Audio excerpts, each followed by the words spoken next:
સુરત શહેર પોલીસે ઉત્તરાયણને લગતું એક જાહેરનામું જાહેર કર્યું છે. એક વ્યક્તિના મોત પછી જાહેરનામું જાહેર કર્યા હોવાનું જાણવા મળ્યું છે. તો જેમાં શહેરમાં ચાઇનીઝ દોરી અને તુક્કલ પર પ્રતિબંધ મૂકવામાં આવ્યો છે. તો શહેર પોલીસે લોકોના હિતને ધ્યાનમાં રાખીને ઉત્તરાયણના 2 મહિના પહેલાથી ચાઇનીઝ દોરી અને તુક્કલ પર પ્રતિબંધ મૂકવામાં આવ્યો છે.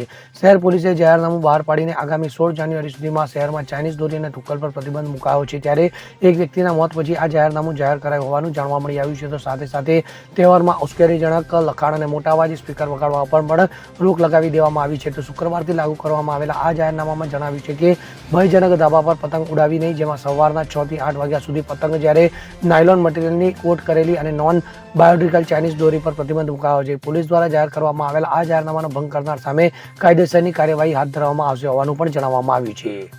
Bureau report CN24 news. હવે જુઓ દેશ દુનિયાની તમામ ખબરો તમારી આંગળીના ટેરવે.